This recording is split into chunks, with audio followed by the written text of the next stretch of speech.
Welcome to the AEW Match Guide podcast, where we deep dive into the best matches in AEW history. Brought to you by the Social Suplex Podcast Network and your host, Sam Brown. Yes, hello and welcome to the AEW Match Guide podcast. I'm your host, Sam Brown. Thank you for joining me. Every week, alongside a special guest, I take an in-depth look at one of the best matches in AEW history, taken from the definitive AEW Match Guide, as ranked by over 30 wrestling commentators from around the internet wrestling community. If you enjoy the show today, you can subscribe and rate it on your podcast app of choice, and make sure you check out all of the other great shows on the Social Suplex Podcast Network that cover all the aspects of the world of pro wrestling.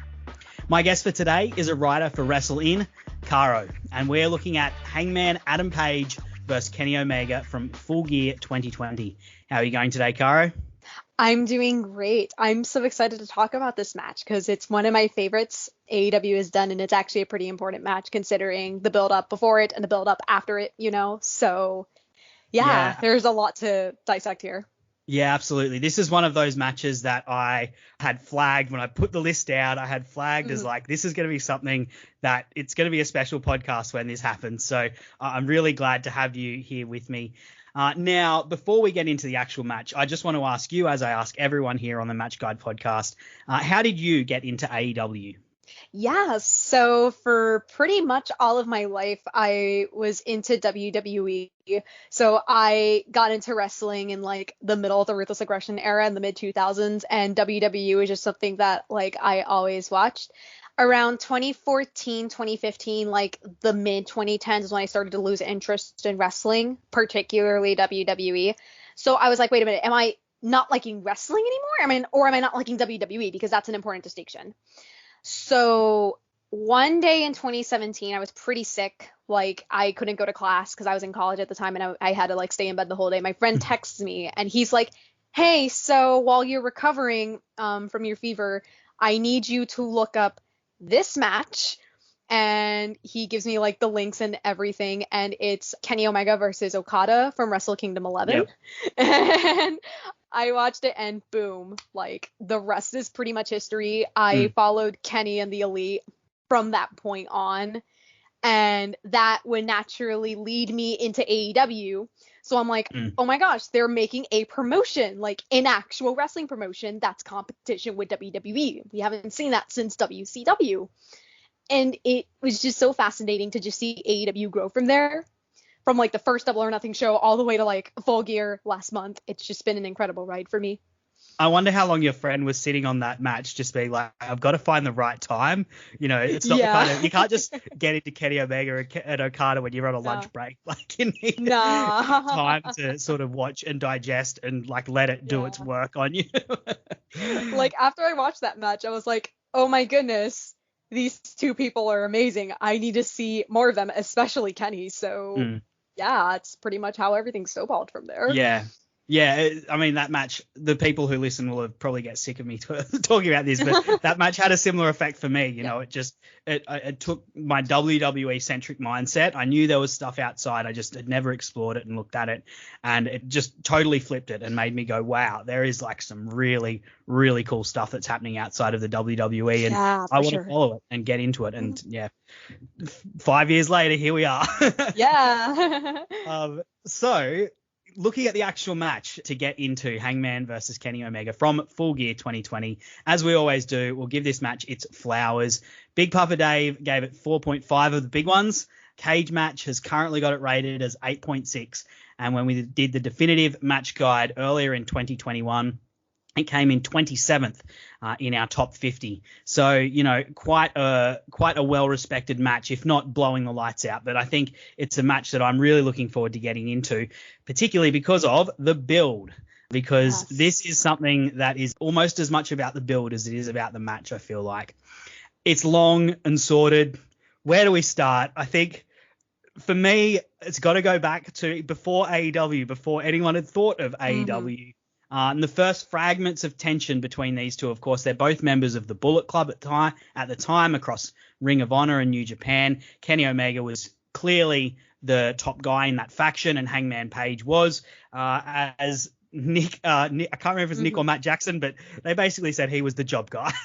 Yeah. But he's certainly a presence in it. The first fragments of tension happened after Kenny Omega lost the IWGP US Championship to Jay White, and Hangman Page was the man to come and challenge Jay White for that.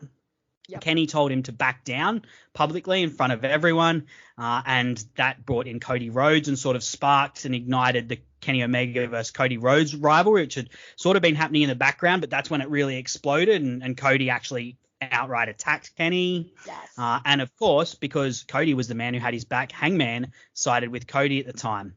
Now, there was a number of tag matches that these two had. They actually even had a singles match at one point. Caro, did you see any of these matches at the time? What did you think of them? What are your memories of them? Yeah, so I actually did see them at the time. So, like, it's weird because, like, it actually took me a while to get absorbed into, like, all of New Japan. Like, I was watching, like, clips of New Japan at the time because I was like, oh, I only want to watch Kenny and the Elite. But there's some really interesting character beats here. So, like, the way that Kenny clearly knows of, like, his higher status compared to Hangman, I think it's just very ironic in a way, because I remember even going further back to, like, 2014 when Kenny was starting to be in the Bullet Club himself. Like, he was kind of in that position himself, like, kind of, like, in the lower end, like, kind of on the shy end, like, before, like, his persona really blew up. I think he just sees a lot of his own insecurities in Hangman, which obviously is a very important story beat that we've seen so many times before, and it's especially present here in 2018 and even more so in the present day. Yeah. The one thing that I love about this program, and we're going to detail it ad nauseum here today, is I love that it's really complex and fully developed characters. And in this circumstance where this first kicks off, like, it makes so much sense from both wrestlers' perspectives. Kenny Omega, he's been the only IWGP US champion at this point. He just gets beaten. Yeah. Of course he wants to try and have a rematch. And then someone who's like his stabling, who's like his underling almost, is coming out, and he's like, mate, this is can't you see? Like, hold your rank. Maybe you'll get a shot one day.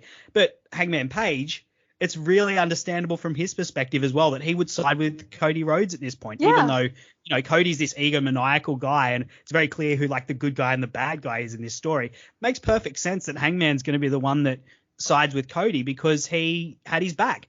Cody is like, no, we'll sort this out at the back, but Kenny, you're out of line here. Hangman should be able to do this challenge if he wants to. And I really like the dynamic in this because for me at this point, this was my first real exposure to much in the way of Hangman Page having matches. And he was a really great person to get in between Cody and Kenny because, of course, we just want Kenny to blast Cody in the face with a V-trigger. But he always had this big, burly, like, he's not a giant guy, but he's a big presence. He's a broad guy. He's muscular. He's, got this long blonde hair.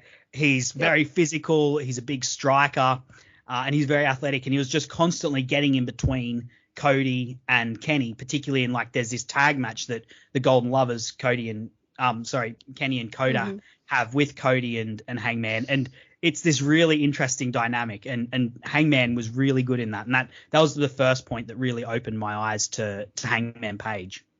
And you mentioned that Hangman was always like that obstacle in between Cody and Kenny. And again, this just makes me think a lot about how even when they were tag teaming together, like, Kenny always considered Hangman to be kind of like a burden for his goals in a very, like, unusual way. Like, Hangman is the hurdle that he has to climb to get to the championship, like, in the Full Gear match. Yeah. So he just always sees Adam as just, this obstacle, or, I'm, better than him. Absolutely. And the fact that Hangman was clearly the underling to Kenny at this point, and Kenny so clearly champed him. I don't know if that's a thing in America. Alphaed him, I guess, is what you would say. Basically told him to get back in line. Like, that's got to play into this down the, when we fast forward 2 years and and end up where we're going to end up. So we will have to hit fast forward and fast forward a little bit here because, of course, end of 2018, going into 2019, AEW launches. I think an interesting detail is when it was announced, Cody and the Bucks announced Double or Nothing. They switched their phones around and had Double or Nothing on their phones. And Hangman Page is the one that goes, "Hey guys, my phone's got something else on it." Yes. And he's the one with the AEW logo reveal, which I don't know. For me now, he's champion. I don't know. It just feels like the train tracks were already in place for this story and what we're about to go through.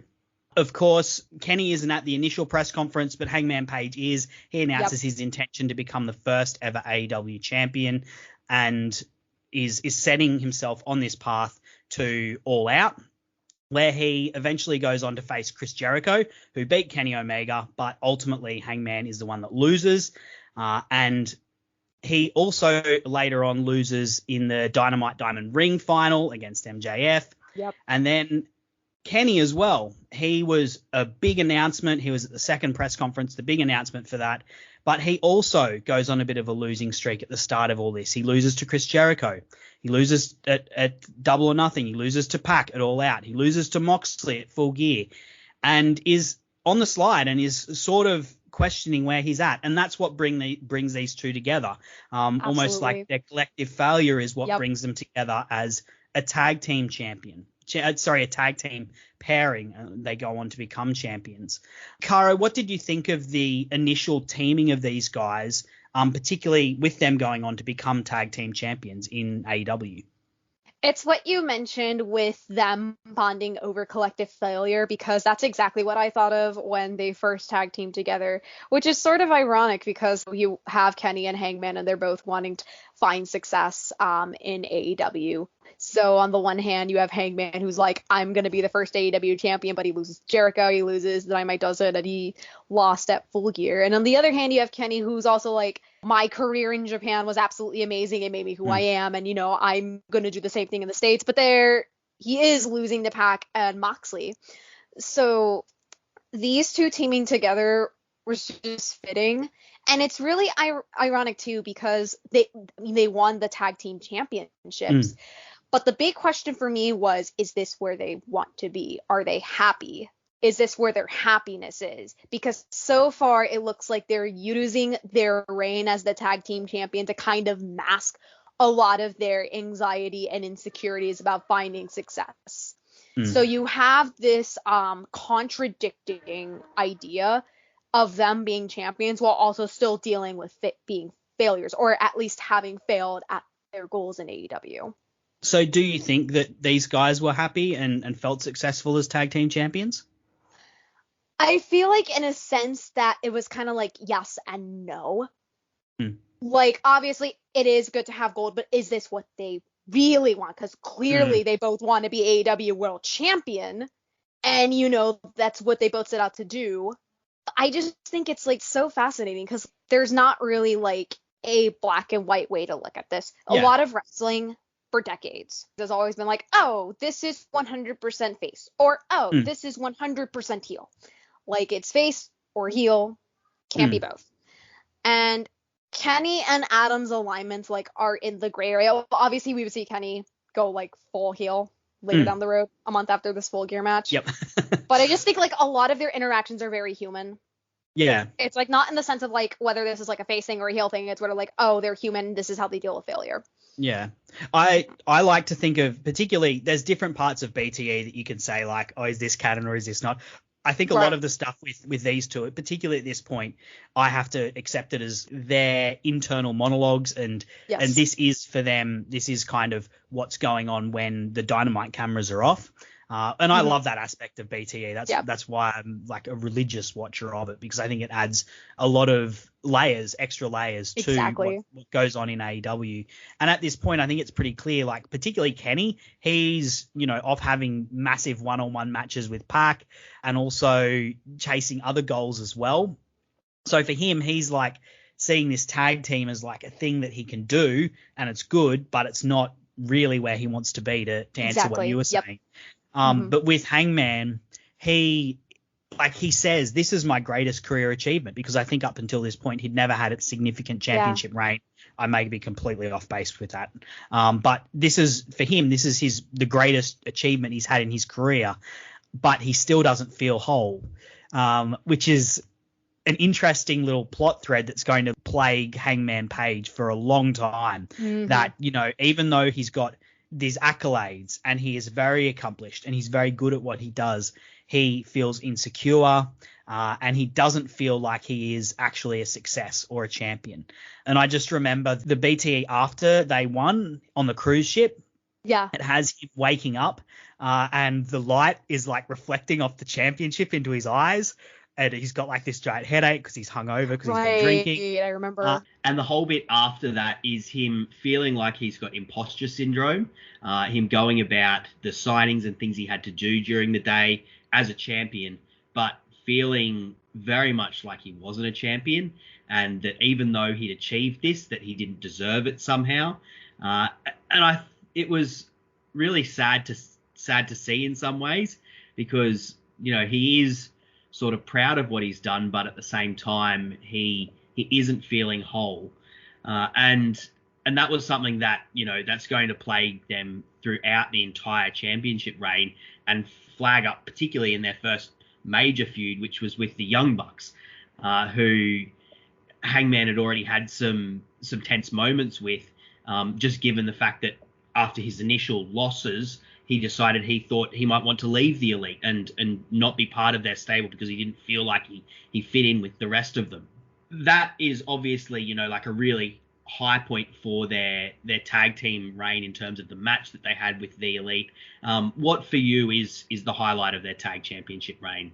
Well, the obvious answer I'm going to give is the Revolution tag team match. Yeah. For many reasons. The storytelling is great in that match. I was there in person, so I have a big bias because that match was just such an amazing experience to see live, especially if like you have followed the Elite and their YouTube series for years.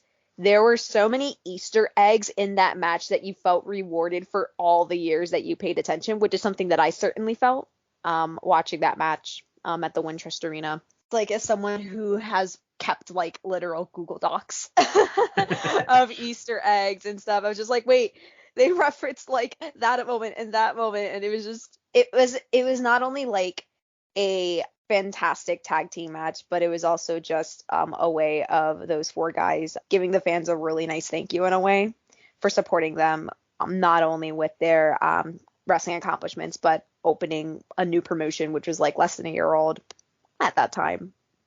Yeah, I've said on a different podcast that I think like the Young Bucks are just absolute wrestling nerds, and it shows through when 100%. you look at matches like this where they're against two like-minded individuals. Particularly Kenny Omega is a guy who thinks like really deeply about wrestling and you know, match layouts, and they really dedicate themselves to that, and you can see that love and effort in a match like this. And I think particularly, you know, for the story that we're looking at, the Kenny Omega versus Hangman Adam Page story, in this match, there's a few things that you can sort of pull out. Particularly, you know, I think in this match, Hangman feels like he has to do it himself a little bit, because Kenny Omega, of course, had that Iron Man match just a few days before. His shoulders not right. And Hangman is also extra fired up because heading into it, the Young Bucks have sort of negged him a little bit and tried to tear him down a few spots. And so he feels like he has to almost go this one alone. And the peak of that, of course, is him, you know, not trusting his partner and hitting the one-ringed angel himself to try and take that win and try and grab that win. And then, of course, you've got that brilliant moment at the end where the Young Bucks and Kenny Omega are standing in the center of the ring and Hangman Page is on the outside, you know, very visually split, and you're wondering, is either side about to make a move right now? Because there's a moment where it looks like the Elite, that being the Bucks and Kenny, might be looking to do the three-man super kick like they did to AJ Styles. And then there's another bit where, of course, Hangman puts down his belt and grabs the grabs the ropes just as he does when he's going for the buckshot lariat. But, it's all teasing. But, that sort of feeling of tension is something that just goes all the way through this tag team championship reign. When you're a wrestling fan who pays attention to all of these little small details, it just feels so immensely rewarding. And I think what they were able to do tonight, and not only that match, but just in general. Yeah. I love talking about these things because it's like, they take wrestling and it's just so deep and complex, and they give it the complexity that can only be matched in like long running TV shows and dramas. Yeah. I've always thought one of the interesting things, and one of the reasons that, I know for me, I get so invested in wrestling, is that in some ways it happens in real time. Like I love getting invested in the prestige storytelling stories. Like at the moment, my wife and I are starting to binge watch through Succession, and we're both chatting about it after every episode and talking about what could potentially happen and all these things. But one of the interesting things with wrestling is that it happens in real time. Like a week for us is a week for the characters there, whereas in another story, and so everything's drawn out over a much longer period, but it also gives room for everything to breathe a lot more. And sometimes that leads to things feeling like they're too drawn out. But in some instances, it allows things to really develop into like such fully formed things. And this tag reign and this pairing between the two, I talked about like this thread of tension.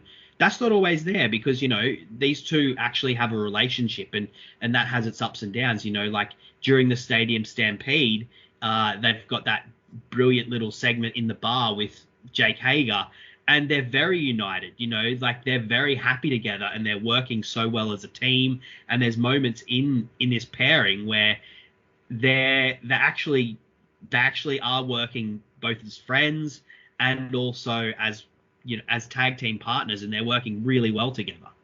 And one of the things that I appreciated about their dynamic is that so many times in wrestling for years and years and years, you'd always see like a face and a heel dynamic. So you look at a character and they're like, oh, they're a face. They go to town. They say, yay, I love this city. They do good things. They handshake fans and kids, and they're one of the good old faces of the company. And if you look at someone else, they're like, oh, they're a heel. They do the opposite. They go from town to town. They hate on, whatever sports team and they cheat in the ring. And with Kenny and Hangman, when you look at the nuances between their relationship, you can't really necessarily say like, oh, well, this is totally a face thing, or, oh, this is totally a heel thing. Like, obviously, Kenny would explode more into a heel direction, and Adam Page would explore more into a face direction later down the road. But at least with like their relationship back then, like friendship is so complex. And there's so many different lines that have to be solved through communication. What Kenny and Hangman didn't have was that was very clear-cut communication, and that's just not a problem with them. We also see this problem with the Young Bucks too. Like, they're a good group of friends, but like sometimes their ways of communication is off. They can't really express those emotions in a healthy way. It goes beyond more of a face or heel thing. It's like life. This is human experiences. Like, I'm sure we've all had friends or dealt with situations where we can't really communicate efficiently, and we have to learn how to express those emotions or problems that we have in a healthy way. So I think that's what was pretty much going on with those two. Yeah, and as we said, Hangman himself particularly is for a long time not really in a really clear headspace. And that's exacerbated when FTR turn up on the scene.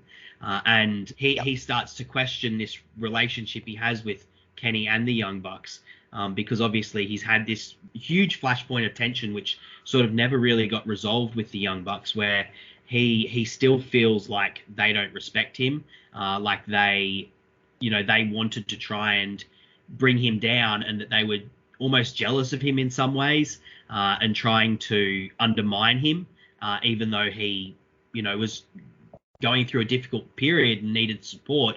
He never actually felt like he got that from the Young Bucks, and then that was exacerbated by FTR, who really, really mercilessly in the end sort of put a divider between him and the rest of the Elite by making him feel welcome with them and making him question, maybe I'm not like the Elite after all. Maybe I'm more like these guys. And them using that to ultimately get them the championship match against Kenny and Hangman at All Out. And that's, as you're talking about, you've got heels and faces, but Hangman doesn't really fit either of that at this point. He's just a really tragic character, where you want the best for him, but he does things that are just heartbreaking, like stopping the Young Bucks from being able to progress in this and betraying people who were his friends at one point. And that's the thing too. Like, Hangman's made mistakes too. He is a very sympathetic character. He has a lot going on, but he's done things like interfering with the Young Bucks' match that are just very, like, you do things when you're not thinking clearly, like not in that headspace. And this is something he takes accountability for way later down the road when, gets established with the Dark Order and finds his confidence. Like, he does take that accountability. But at least early on in the storyline, like, he's not in that clear direction where I'm like, okay, is this right? Is this wrong? He's going with FTR because it feels like to him FTR understands what he's going through, but like bonding with people through trauma, or like bonding people in like a period of life where you're not really like emotionally or mentally stable, or just not in that space, is just it can kind of be disastrous. Like, I've been there before. It is very human. It's just there are so many layers to this. Yeah, and traditionally, he's betrayed the Young Bucks of faces at this point. He's just betrayed faces. He's going to turn heel, right? No, he's not, because this is like a more complex story than that. It's dealing with more complex characters. And I just remember this. You reminded me, because back then I saw people who were saying online like, oh, Hangman's going to turn heel, and I'm like, really? Because I don't think that's where the story is going. I never saw Hangman turning heel. Well, look, I as I said, I kind of understand why they might think that, because, for sure. He's doing heel things at this point. He's siding with the guys who are obviously the bad guys. He's doing heel things, but in the case of the story, it doesn't necessarily lead to a 100% heel. Yeah. And look, this is actually kind of divisive. I've had chats with particularly the guys from on the Social Suplex Podcast Network, One Nation Radio. They were really critical of this, because they were like, this guy is not a hero that we can get behind. They didn't connect with Hangman for a long time because they were like, this guy's a dickhead. He's being a dickhead to his friends. And I was like, oh, it's so much more complex than that. But that was their take on it. And I can't argue to him either. So can you blame Hangman for not expressing that? It's like a two-way streak here. and he feels like one of the things we talked about earlier was BTE. And in BTE at this point, he is just going through so much guilt. And you can see in his actions on BTE, he is just so racked by guilt and this feeling of being a failure, and this feeling of being, as he said in the promo, like poison, and that everything he touches is terrible. And there's this just absolutely heartbreaking talk that he has with Brandon Cutler at this point, where Brandon is going for his first ever win, and he's really struggling because Nick and Matt won't walk to the ring with him either, and he feels like he needs that to sort of boost his confidence after being on this losing streak that at this point's lasted, like nearly 12 months. And Hangman Page just breaks down and just says, look, these guys, they won't look after you. And out of that is just coming all of this emotion that he hasn't dealt with in his relationship with the Bucks, but also this sense of failure in himself. For me, it was really heartbreaking stuff, and really essential to understanding the Hangman character as well. Caro, before we get to the actual build up to the individual match that these two are going to have, because we do have to get to that at some point, was there anything more you just wanted to add about sort of the general story that's around this match between these two characters? We've pretty much covered everything. The only other thing that I'll mention is that despite some of the emotional anguish and underlying story that was with Hangman Page and Kenny, I did enjoy the Stadium Stampede match. That one spot where they're like in the bar, they take out Jake Hager and then they have like the drink. It's like, even like in those moments where their friendship is kind of like tumultuous, there's still some bright spots. Yeah, absolutely. There's still some comedic moments. Yeah. And as we've said, like, these are complex characters, and that's what you and I at least seems like you do as well. But I just love the complexity of these characters and the depth that their story has. Of course, as we alluded to, FTR eventually take these tag team championships off Kenny and Hangman. They managed to split them both physically in the ring, but also, I guess, metaphorically as people. They split them up. And at the end of that match, there's just that heartbreaking moment where Hangman, who feels like he has lost everything at this point, needs his friend's support. But by this point, Kenny's just done with the drama, done with being in a tag team, done with sidelining his singles ambitions, and just lets Hangman fall to the canvas after the match instead of supporting him, as I said, physically and also figuratively. He is letting Hangman free fall by himself at that point. Heartbreaking moment. And then the two of them move into singles mode, and there's the championship contenders tournament that's set up. Hangman and Kenny are both in it. To me, it was very clear that they were going to be the finals of it. They're on either side of the bracket, and they both make their way through it. Kenny absolutely flies through it. He just absolutely demolishes Sonny Kiss in like 30 seconds, and then tears a hole through Penta on his way to the final. Hangman has a much more difficult road. He goes through, I believe it was Lance Archer and then Wardlow. Yep. So, he's had a much more difficult road to mow to get through to the tournament. Caro, what did you think of the presentation of this tournament? From the beginning, it was obviously like, not only are we going to set up Kenny versus Hangman, but Kenny's going to get the championship after Moxley. Yep. That was the story. But again, like I mentioned before, sometimes knowing the story isn't a bad thing. It's like the road getting there. They always say, like, and I know it's cliched, like, it's always about the destination, it's the journey. And the journey here was really great. One of my favorite moments of that tournament wasn't actually like a match, but it was the announcement of some of the contestants. And I remember Adam Page was doing guest commentary, and they announced that Kenny's in it. And if you look at Adam Page, he just chokes on his beer. And he's just like, who's in the tournament? I've loved how, because as I said, like, he had to fight Wardlow through this match. And I love how at the time he was like talking about how much of a big bastard Wardlow is and how tough he is. And fast forward over a year now, he's eventually won the championship. He even noted that he wouldn't be defending his championship against Wardlow because he doesn't want to have that fight again. Hangman obviously has a tougher road. I feel like with Kenny that, like, he had some good matches in this tournament, but like he just swept through, pun unintended. I just realized what I just said. Yep. He cleaned up, you might say. And that was obviously, as we said, like, it was very clear from the start that the final was going to be Kenny and Hangman. That was pretty obvious to anyone who knows anything about wrestling and has been watching AEW for, longer than a month. But their progress through the tournament was, given what their trajectories are going to be, it was meant to be contrasted. You've got Kenny Omega just cutting an absolute hole through this tournament, and then Page obviously having to struggle a lot harder. I'd argue against much harder opposition, to be honest. The word Penta is no slouch, but particularly you look at their first round opponents, like there's a bit of a difference there. But that was very intentional, right? Because that's the way they want to portray these two guys. Kenny, he's definitely on the up, whereas Hangman's going to have to struggle.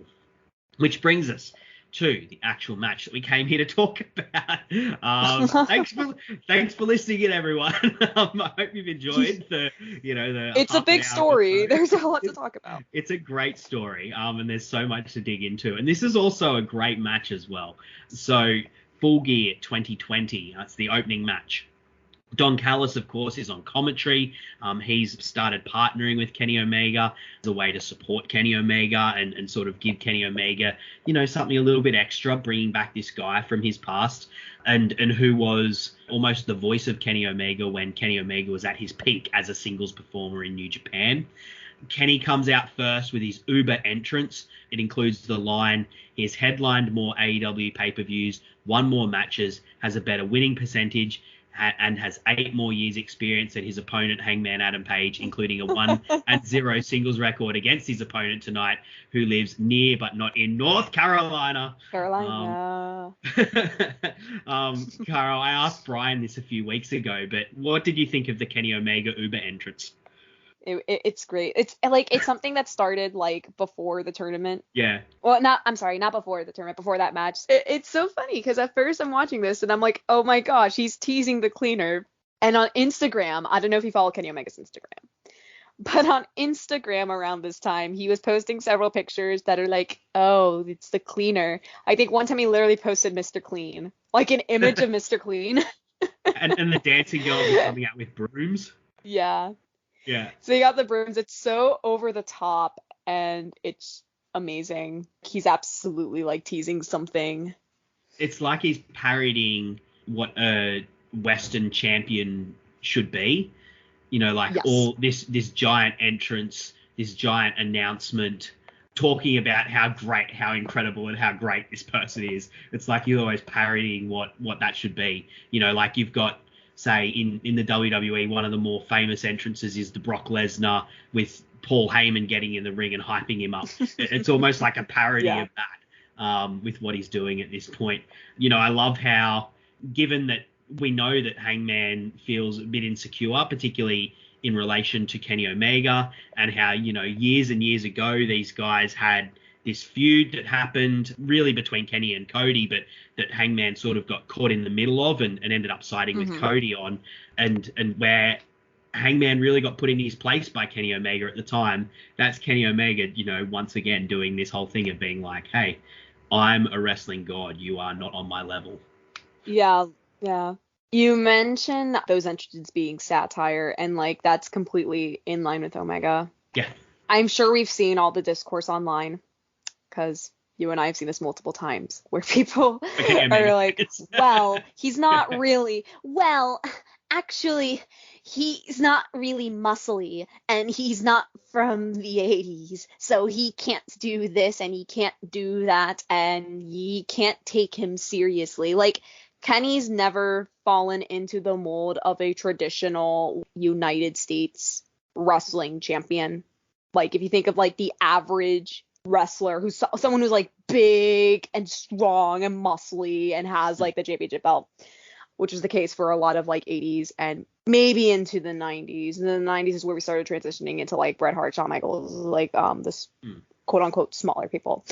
But he's never fit the mold of, like, that stereotypical, like, champion. So why not just satirize it? Why not just parody it? Yeah. Hangman Page comes out second. This is actually the first podcast I've talked about Hangman in. What do you think of his presentation, his entrance as he comes to the ring? I do want to comment that thinking about, and this is probably my only frame of reference because it happened very recently, a few months ago, but like, and when I compare Full Gear 2021 to Full Gear 2020, night and day difference. Oh, yeah. Absolute night and day difference. Like, Hangman's still, like, you know, in the fight for Full Gear 2020, but I noticed that he doesn't, like, exude, like, the same confidence and the same, like, you know, attitude. Yeah, absolutely. They're two completely different, like, mindsets. Yeah. I'll put it out there here. Ghost Town Triumph, the Hangman Page theme, that is probably my favorite wrestling theme. I think it feels really epic, but it fits Hangman Page so perfectly. The anxious millennial cowboy, you know, it's got those Western undertones, but it also has a bit of a beat to it. I love Ghost Town Triumph, his theme. And I think, like, it's a great song. Yeah, the way they've set up his entrance as well, with the way that the pyro goes off when he does the pose, I love that. I think Hangman Page has got a really great presentation, and I love his get-up as well. It's very clear that he's designed his things. He's got a theme that he sticks to, and his gear is always on point. It's not the most complex stuff, but it's just always perfect, and there's, you know, little accents that are just very nice. In this one, it just feels very genuine. Yeah. And it's all him, and it's clear that he's put a lot of thought and love into it, and it's a really great presentation. At the start of this match, Kenny offers a handshake which Hangman refuses. I've watched this a few times. I don't know how sincere it is. It's almost like there's a few different ways you could take it. Is this like Kenny's last chance that he's offering Hangman a handshake to be like, look, we can still be friends? Or is this him as a bit of a jerk being like, well, you're the good guy, aren't you? Are you going to shake my hand, or are you going to refuse to because I've been a jerk to you? Where do you stand? I don't know what he's doing. What do you think? It's interesting because he's had these moments with Hangman before. The one most recent one I remember is the contract signing, and I know we're thinking of ahead, but this is like one that I can make a connection to instantly. Yeah. But the contract signing before their Full Gear match last year, because Kenny's like, oh, well, I respect you, Hangman, and, I want the best for you, and I love you. I've done this all for you. Remember the good times? Yeah. And there's something about that sounds mocking in a sense. And to go back to that handshake at Full Gear, if Kenny really appreciated Adam, he would have picked him up at the end of their all-out match, and he would have been like, okay, you know what? It's okay. We don't need the titles. I'll walk you backstage. But no, he just flops him on the ground, kicks his beer can into the camera, and then just leaves. So Kenny was absolutely mocking Hangman here. Yeah. I tend to agree with you. I don't know. There's just part of me probably wants them to still be friends. I know. Same. Yeah. So obviously we can't go into every single move in depth of this match, so we'll sort of breeze through things as we go. But the early lockups are intense. They're sort of really just ragdolling each other around the ring, bouncing off the ropes, hairs flying everywhere, and then they start trading shoulders, really intense chops. It just feels scrappy. It feels intense. It feels like brothers fighting, which I love. First major blow is hit by Hangman. He hits this, really nice fall-away slam. Then he's able to follow it up with a superplex. And it was surprising to me watching this back how much offense Hangman got early. Obviously, we've now seen Kenny Omega's title reign, and he, as a heel, and he spent a lot of that really dominating matches. I'd forgotten how even this match was early on. Right. Like you said, these two have had two completely different journeys in both sides of the bracket for this tournament. And then them meeting up with each other in the ring for the first time since that all-out match. It's not going to be entirely one-sided. They know each other. They've tag teamed together. They were the literal champions for a good portion of 2020. So, of course, they're going to know, like, okay, Hangman does this, or, okay, I know Kenny's, really offensive here. Of course, they fight like brothers. They fight like they literally just know each other. Yeah, absolutely. And they're, brawling inside the ring, outside. Mm-hmm. Omega gets back into things with a moonsault off the barricade. They're ramming each other into the ring. It's a sort of a mixture of Hangman is like he has the heavier strikes and power, but Omega's able to beat Hangman to the punch with speed and counters. It's an interesting dynamic because I looked at the Phoenix and Omega match a few weeks ago, and that's almost the opposite, where Phoenix is the one with the speed and agility on his side, and Omega's the one with the power and the strikes. In this case, it's reversed, obviously, because Hangman is a striker and he's a bigger bloke. What do you think of like the story of this match? What do you remember of the story of this match being? So if we're talking about the story within the match, like obviously, like I mentioned before, like they're pretty much attuned to each other. But I think the question going into this match was like, can Hangman, beat Kenny? Is he there yet? Is his mindset there yet?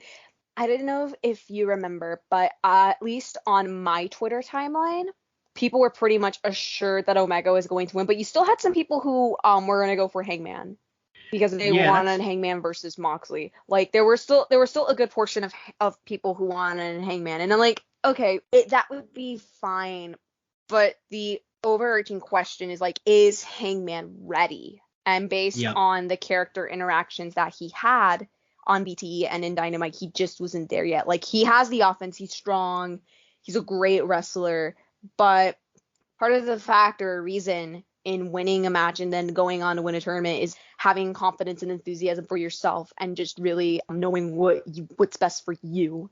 It's interesting you said, is Hangman ready? Because that's both like in kayfabe, but also the meta question as well. Like, is he ready to be a champion? Is he ready to carry a company? All that sort of stuff. But also, is he ready to for himself, is he ready to be able to go with Kenny Omega at this level? And as I said, he's got the strikes and he's got the power, so theoretically he can potentially put away Kenny, but can he hold on to the Kenny Omega train that can go? We know from having watched previous matches, this is a train that can go for over half an hour at high pace. And can Hangman hold on to that? And is he able to execute to such a high degree and with such power and force really deep into a match? As I said, it's really back and forth, and it's actually quite an even match. One thing that I love was they get back in the ring. There's back and forth, and they both attempt a one-winged angel. I think just about everyone who follows AEW, who follows Kenny Omega, loves the mythology around the one-winged angel. What do you think of Hangman Page attempting to use it? Yeah, like, I have an interesting relationship with Hangman and the one-winged angel. I remember from Revolution 2020 where Hangman did it, and, like, it still wasn't enough for the pin. And I've always held on to that spot because I'm like, I feel like he's going to do it again or attempt to do it again at some point. And I waited and waited and waited and waited and waited. And then, again, skipping ahead because these two matches are really connected together. But Full Gear 2021, where he did the one-wing angel, I'm like, finally, he did it. I've been waiting. He actually did it. But to go back to Full Gear 2020, it's pretty twofold. So the first thing to me is that, again, Hangman just knows Kenny so well that he can kind of sense to do the one-winged angel. But also, I feel like Hangman feels that, oh, Kenny's got this move that's indestructible. He literally wins by using it. Maybe I could use this move and win myself. That's how it works, right? Yeah, and it's like he's taking something that isn't his because he feels bad about himself. Yep. You know. Yeah, perfect. I couldn't have said it better myself. That's sort of the angle I was thinking as well. Other wrestlers, I'm sure, like, there's been stacks of indie wrestlers who do it. Just oh yeah, for sure. But other high profile wrestlers, particularly in the Bullet Club, ELP and Jay White are the two that I think of immediately. They have teased it. I think one of them's actually hit it at one point. And I never liked those guys doing it, even though, you know, like, there's the Bullet Club thread, I guess. But I guess the way they're doing it is almost in a trollish manner, which I dislike. There's a Bullet Club thread, but it doesn't feel personal. Yeah. Like, it doesn't feel very, very personal. Like, the two people that I can think are personal are Hangman. And then if we're getting into another entirely, like, higher level of personal, emotional thinking, Ibushi. Yeah. You know. Yeah. They're like the two people that are... Obviously, the Bucks are intrinsically linked with Omega, but I don't think they're going to ever pull it out because that's not their thing. And I don't think Ibushi ever will either, but he's the guy that's once kicked out of it. That's what I was going for. The one guy it didn't kill. Only person. But yeah, like, I love the story beat and what it says about the character for Hangman, that he tries to use it because, as you said, it speaks to so much about what he's going through and his insecurity. I like that beat. And he doesn't hit it here, obviously. He just attempts to use it, and Kenny attempts it sort of mid-match as well. But Hangman gets out because he knows that that's not a place you want to be in. Straight after, there's, like, a great counter to the buckshot lariat with Omega just charging at Hangman with a V-trigger before Page can launch it. You know, that's Hangman's one-hit kill is the buckshot lariat, and Omega's very, very understanding of that, and he's scouted that and he's aware of that. So as soon as Hangman goes for it, he immediately just charges at him and blasts him in the face. This followed up with, like, some great counters, slamming one another on the entrance ramp. The chemistry for these two is really good, as we said.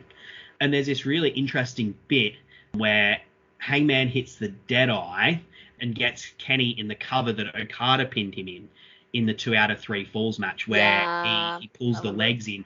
In this one, the first time he tries it, he only captures one leg, and Callis, like, even notes on commentary that had he been able to secure both legs, Hangman would likely have got the win. And then there's another set of counters, and after that, Hangman tries to get him in the pin again and gets both legs, and is even closer to getting the 3 count. Obviously, Kenny Omega kicks out.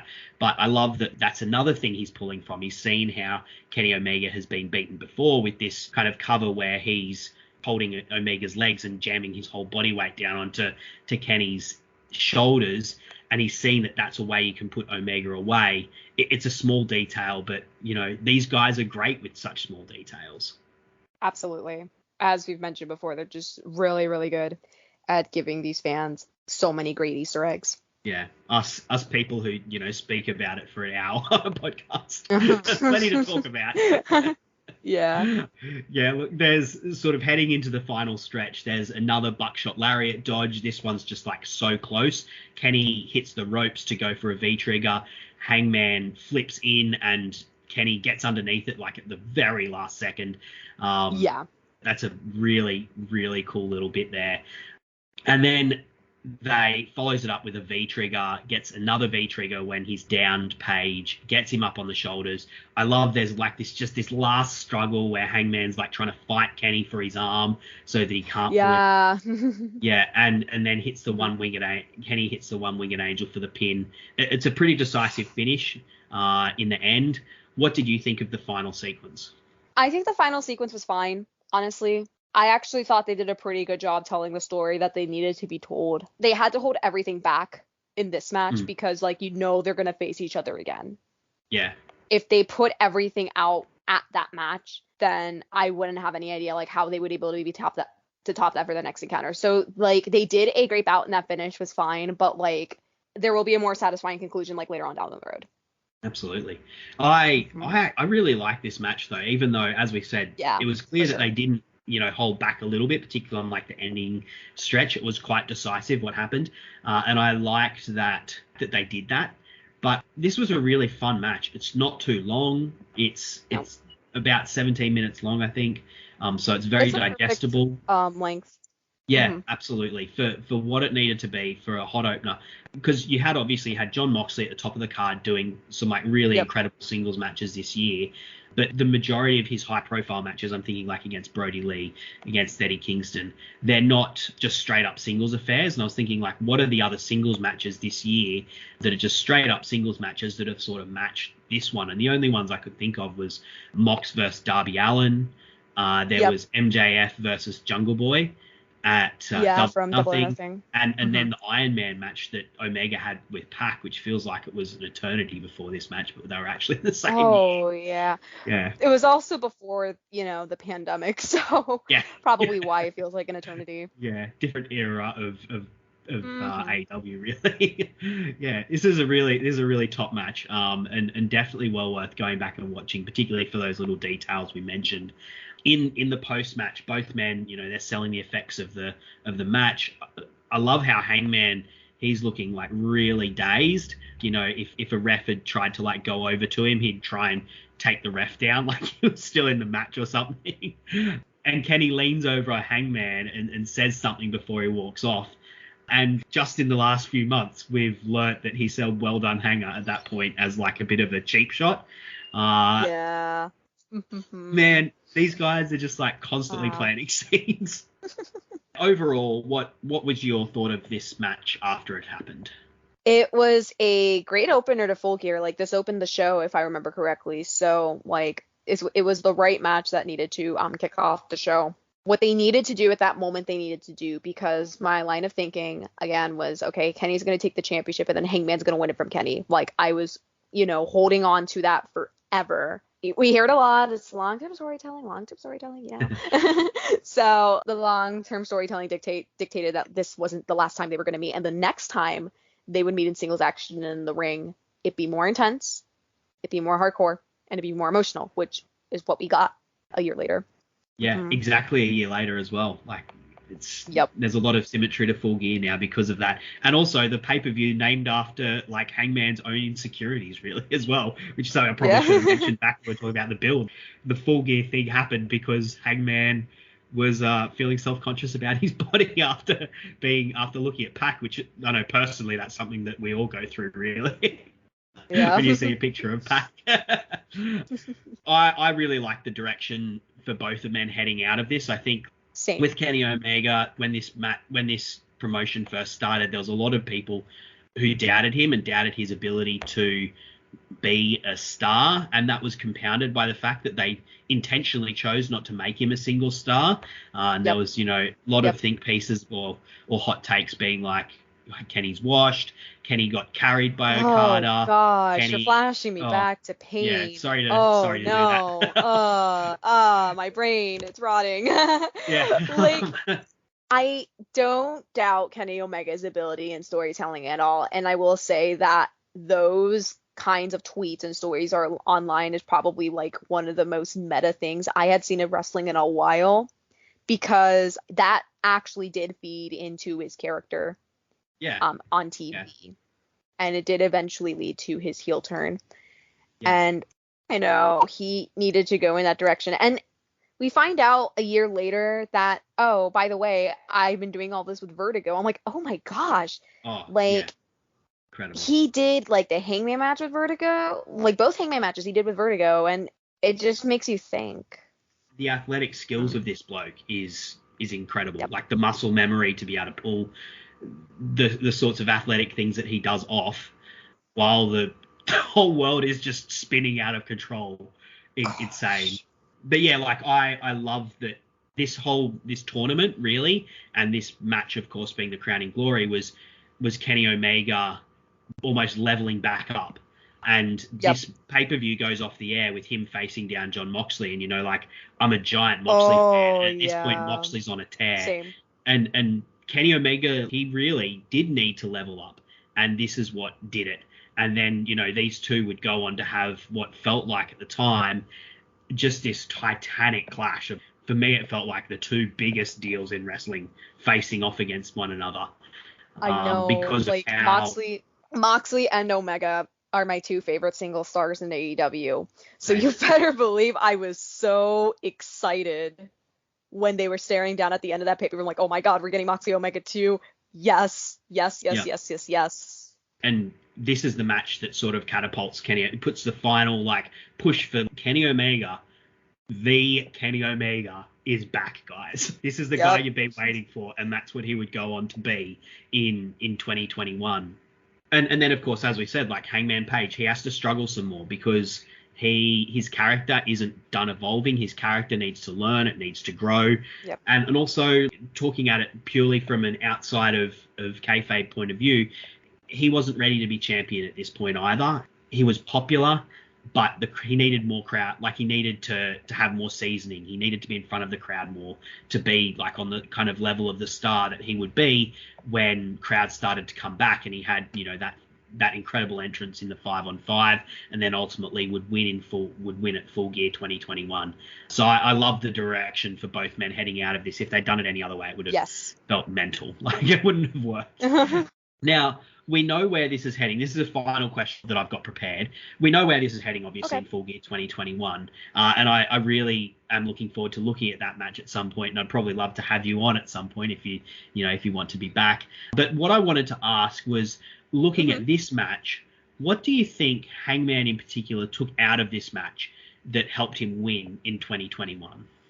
Ooh, that's a really good question. I'd like to return to Hangman's theme of accountability, because I think that's really important. I think Hangman recognizing his mistakes that he's made and the flaws that, really corrupted his mindset in Full Gear 2020 helped him win in 2021. He's a different person. He has a more grounded support system. All those things that he didn't have when he faced Kenny the first time, but now that he had faced him the second time and eventually did win the championship, it really is a matter of his mindset and character development. Yeah. And it felt like Hangman Page had to kind of sink in order to dig back up. Kind of like having a fresh start all over again from the bottom. Yeah, and we're talking about that from a storyline perspective, but even if this was real, athletically, in sports, sports psychology is a huge thing, and sports people will talk about how important their mindset is for things, and how if they've got lots going on off field and they can't shut it out, it will affect what's going on, what they can do in the actual sporting arena.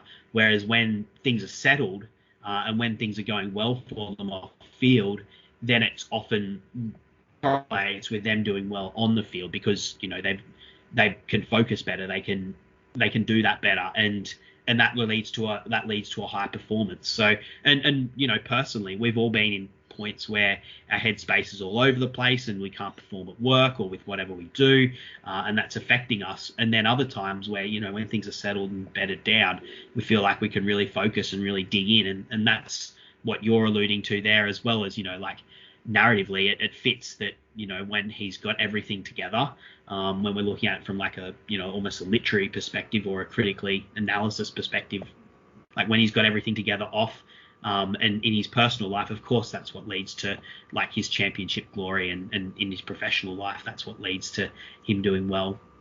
The thing that I would say is he learnt that he could keep up with Omega, and he learnt that he did nearly land the kill shot, and he did nearly hold him down for the three count that he needed to do. And this was actually a more even match than I thought it would be, and maybe that he thought it would be. Maybe he thought at this point that he would just get demolished, that he would be completely blown away by the Kenny Omega train, but he wasn't. And that would probably have given him confidence as well going into the big singles match that they had a year later, where he knew that, look, if I can get things right and I'm in a better headspace now, then I can do this. I can hold on to this train, and I can deliver. I've got the goods to take out this champion who's, this almost god of wrestling, self-proclaimed god of wrestling. Right.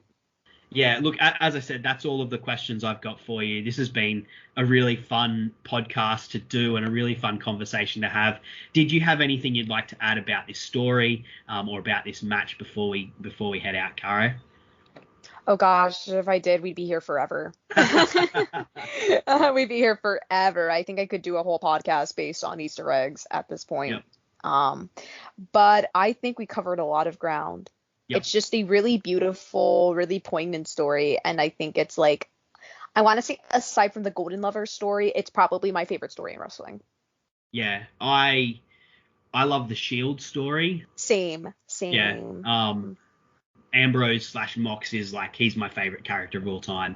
But in terms of just like a pure story from its ambition and scope, this is right up there with like the Ambrose role and stuff. And I think like this is slightly more intentional almost in terms of how it's progressed throughout the years, which to me does matter and sort of affects how this went. Whereas that one sort of came together at different points, and they made it work, but I don't think it was all like as planned out as this potentially was. We'll see what happens with this, in a year's time when Kenny Omega potentially comes back maybe, and see where these two relationship ends up at that point.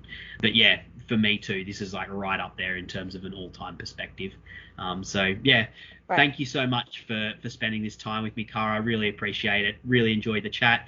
Where can the good people find you if they want to chat to you about more about this or read more of your thoughts? So you can follow me on Twitter at Caro Taro. It's spelled a little weird, so I will say that there are 2 underscores in between Caro and Taro. So if you type all that up, you'll find me. I'm also a writer for Wrestle Inn. In the notes. Yeah. So I'm also a writer at WrestleIn.com. So we have a lot of features up. I've written about Kenny Omega specifically. So you can find that piece there. I think it was published last month. And I should write a piece about Hangman soon. Like, there's been a lot of updates to his character, and I really want to dive into that again. Yeah, I will say just with Wrestle Inn as well, if you do like the narrative stuff of wrestling and the way that story and character develop in it, that's a great website to have a look at. They really dive deeply into that. It's a really, really interesting website, and there's lots of great pieces, not just on AEW as well, on all different parts of wrestling. And there's some great pieces on this particular feud as well, written by yourself and other writers as well. So yeah, definitely head over there if you've enjoyed this podcast. As I say every week, you can find me at Sir_Samuel. Love to talk about this feud. I just spent an hour and change talking about it. So, of course, come chat to me about this. If you have enjoyed the podcast today, please like and subscribe to it. And you can also rate it on the podcast app of choice. And why not tell a friend as well? Bring a friend along for the ride. If you think it's been fun, then maybe they will as well. But until I see you again, thank you very much for being with me, Caro, today, and thank you for listening as well.